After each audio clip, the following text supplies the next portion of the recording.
Good morning, student. Welcome to the online classes. My name is Sima Darwekar and I am your English teacher.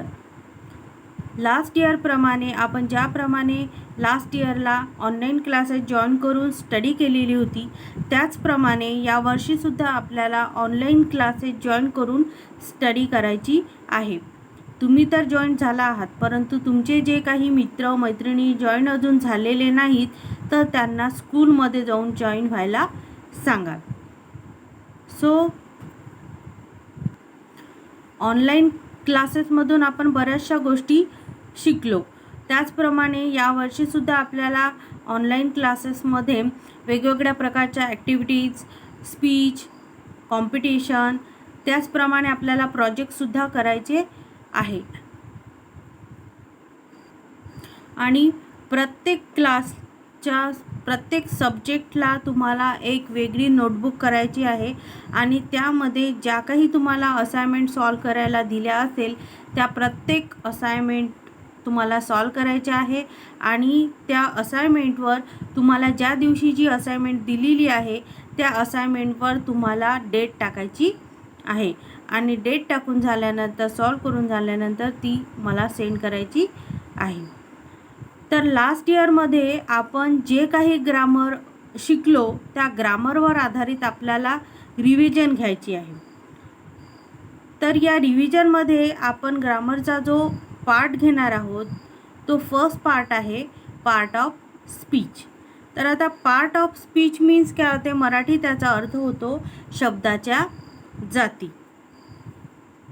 In English there are 8 part of speech. तर आपल्या इंग्रजी भाषेमध्ये आपल्या English लँग्वेजमध्ये शब्दाच्या 8 जाती आहेत आणि या शब्दाच्या 8 म्हणजे 8 पार्ट्स आहे. 8 पार्ट्स आहे या स्पीचचे. तर या शब्दाच्या 8 जाती असून आपल्याला त्याच्या व्याकरणाचे योग्य प्रकारे आकलन झाले पाहिजे आणि ते आकलन लवकर होण्याच्या दृष्टीने त्याचे ज्ञान आपल्याला होणं खूप गरजेचं आहे, खूप आवश्यक आहे. तर पार्ट ऑफ स्पीचचे आपण 8 पार्ट आहे. त्या 8 पार्टमधून आपण आजच्या पिरियडमध्ये आपल्याला 4 पार्ट बघायचे आहे आणि नेक्स्ट जे 4 पार्ट आहे ते नेक्स्ट पिरियडच्या व्हिडिओमध्ये आपण घेणार आहोत. सो फर्स्ट जो पार्ट आहे पार्ट ऑफ स्पीचचा तो आहे नाउन. नाउन मीन्स काय होते, नाम. मराठीत त्याचं मिनिंग होतं नाउनचं नाम. A noun is a naming word. It can name a person, a place, an animal, a thing, an idea or a feeling. तर बघा, कोणत्याही व्यक्तीचे, प्राण्यांचे, ठिकाणांचे, वस्तूचे, पदार्थांचे, कल्पनेचे, भावनेचे, गुणाचे अथवा किंवा इतर कशाचेही नाव सांगणाऱ्या शब्दाला आपण नाम असे म्हणतो. म्हणजे असं कोणत्याही व्यक्तीचे, प्राण्याचे, ठिकाणाचे, अशा इतर कशाचे नाव आपण सांगतो तर त्या नाव सांगणाऱ्या शब्दाला आपण नाम असे म्हणतो. फॉर एक्झाम्पल आहे story books, feathers, Amit, freedom etcetera. तर अशा प्रकारे हे जे काही एक्झाम्पल आहे ते नाऊनचे आहे. आणि नाऊनचे आता युजेस कशा प्रकारे केला जातो बघा, त्याचे सेंटेन्स कशा प्रकारे घेतला आहे. Honesty is the best policy. आता ऑनेस्टी आणि पॉलिसी हे दोन्ही काय आहे, नाऊन आहे. म्हणून नाऊनच्या खाली आपण अंडरलाईन केलेली आहे. सो ऑनेस्टी अँड पॉलिसी हे या सेंटेन्समधले काय आहे, दोन्ही नाऊन आहे. सो नाऊन 3 प्रकारचे आहे, परंतु आपल्याला एक एक पार्टच फक्त घ्यायचा आहे. म्हणून आपण थोडं त्या नाऊनच्या टाईप्सकडे बघू. सो फर्स्ट आहे प्रॉपर नाऊन, सेकंड आहे कॉमन नाऊन आणि थर्ड आहे कलेक्टिव्ह नाउन्स मीन्स फोर्थ आहे मटेरियल नाउन्स आणि लास्ट आहे ॲब्स्ट्रॅक्ट नाउन. सो हे नाउनचे टाईप्स आहे. सेकंड बघा, सेकंड जो पार्ट ऑफ स्पीचचा पार्ट आहे तो आहे प्रोनाउन्स. आता प्रोनाउन्स मीन्स मराठी त्याचा अर्थ होतो सर्वनाम. अ pronoun is a word that is used in place of a noun. तर मराठी त्याचा अर्थ होतं a pronoun is a word that is use in place of a noun. याचा मराठीत अर्थ होतो की नामाऐवजी वापरल्या जाणाऱ्या शब्दाला नाउन असं म्हणतात, म्हणजे प्रोनाउन असं म्हणतात, म्हणजे सर्वनाम असं म्हणतात की नामाऐवजी वापरल्या जाणाऱ्या शब्दाला प्रोनाउन्स असं म्हटलं जातं.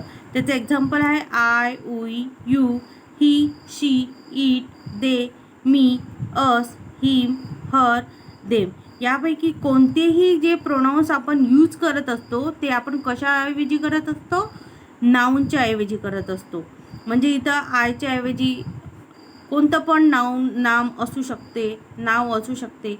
त्यामुळे आपण हे जे काही प्रोनाउन्स आहे ते नाउनच्या ऐवजी यूज करत असतो. फॉर एक्झाम्पल त्याचे युजेस बघा. शी हॅज गॉन टू स्कूल. तर शी हा प्रोनाउन्स आहे आणि आपण इथे यूज केलेला आहे. अशा प्रकारे इथे नावाच्या ऐवजी प्रोनाउन्स यूज करून आपण सेंटेन्स तयार करू शकतो. थर्ड नंबर आहे व्हर्ब. व्हर्ब मीन्स क्रियापद. A verb is a word that refers to an action, an event, or a state of being. A verb is a word that refers to an action, an event, or a state of being.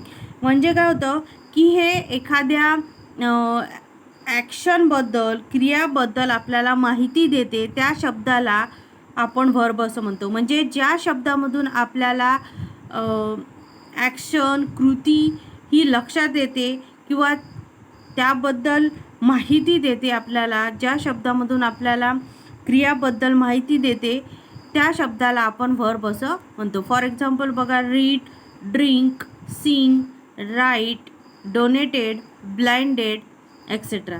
तर अशा प्रकारे हे जे काही words आहे ते verb आहे आणि या सर्व व्हर्बमधून आपल्याला ॲक्शनची जी माहिती, या प्रत्येक वर्ड्समधून आपल्याला ॲक्शनचीही माहिती मिळते. म्हणजे या प्रत्येक वर्ड्समधून काहीतरी क्रिया होत आहे. जसं आता रीड मीन्स वाचणे, तर याच्यामधून कशाची क्रिया झाली आहे? वाचण्याची, म्हणून रीड. ड्रिंक मीन्स पिणे, तर पिण्याची यामधून ॲक्शन झाली आहे, क्रिया झाली आहे आणि पिण्याची क्रिया झाल्यामुळे पिण्याबद्दल आपल्याला यामधून काय माहिती देत आहे. त्यामुळे हे जे काही वर्ड्स आहे ते व्हर्बचे वर्ड्स आहे आणि हे जे व्हर्ब आहे या व्हर्बमधून आपल्याला क्रियाबद्दल माहिती मिळते. त्याचा युजेस कशा प्रकारे, त्याचा बघा, Rohan gives a book to me. रोहननी मला बुक दिलं. आता गिव्ज यामधला जो वर्ड आहे तो आहे व्हर्ब आणि या गिव्जमधून आपल्याला क्रियाबद्दल माहिती मिळते. म्हणजे गिव्ज मीन्स देणे, तर देणे हा वर्ड जो आहे तो व्हर्ब आहे आणि या व्हर्बमधून आपल्याला क्रियाबद्दल माहिती मिळते. नेक्स्ट आहे ॲडजेक्टिव्ह. ॲडजेक्टिव्हचं मराठीत मिनिंग होतं विशेषण. An adjective is a word that describes or modifies a noun or a pronoun. नामाविषयी विशेष किंवा अधिक माहिती देणाऱ्या शब्दाला विशेषण असे आपण म्हणतो. फॉर एक्झाम्पल दिला आहे tall, big, small, clever, dull, good, bad, brave, etcetera. तर अशा प्रकारचे जे वर्ड्स आहे ते वर्ड्स ॲडजेक्टिव्ह आहे आणि हे वर्ड्स आपल्याला नाऊन म्हणजे नामाविषयी अधिक माहिती देत आहे आणि या वर्ड्सवरून आपल्याला अधिक माहिती मिळत आहे. अधिक माहिती म्हणजेच विशेष माहिती आपल्याला या वर्ड्समधून मिळत आहे, म्हणून त्याला आपण ॲडजेक्टिव्ह असं म्हणतो. युजेस त्याचा बघा, युअर हाऊस इज ब्युटिफुल. तर ब्युटिफुल हा त्यामधला काय आहे, ॲडजेक्टिव्ह आहे. आणि याच्यामधलं हाऊस, हाऊस हे नाऊन आहे आणि ब्युटिफुल हे ॲडजेक्टिव्ह आहे. म्हणजे या हाऊस कसं आहे, ब्युटिफुल आहे. त्यामुळे या हाऊसबद्दल आपल्याला या अधिक माहिती जी देणारा जो वर्ड्स आहे तो कोणता आहे, ब्युटिफुल आहे. म्हणजे ब्युटिफुल हा ॲडजेक्टिव्ह आहे, विशेषण आहे, आणि हाऊस हा नाऊन आहे. म्हणजे या हाऊसबद्दल आपल्याला जी काही अधिक माहिती मिळते ती कोणत्या वर्ड्सवरून मिळते, ब्युटिफुलवरून. म्हणून ब्युटिफुल हा ॲडजेक्टिव्ह आहे. सो नेक्स्ट पिरियडमध्ये आपण राहिलेले जे पार्ट ऑफ स्पीचचे 4 पार्ट आहे ते आपण घेऊया. आता असाइनमेंट बघा. असाइनमेंटमध्ये तुम्हाला क्वेश्चन नंबर 1 आहे, write the 10 example of verb. आता व्हर्बचे मीन्स क्रियापद. व्हर्ब कशाला म्हणतो आपण, ज्या वर्ड्समधून म्हणजे ज्या शब्दामधून क्रिया दर्शवली जाते त्या शब्दाला आपण व्हर्ब असं म्हणतो.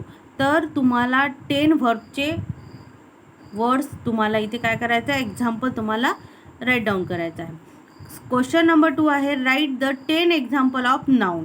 आता नाऊनचे सुद्धा तुम्हाला काय करायचं आहे, 10 एक्झाम्पल तुम्हाला लिहायचे आहे.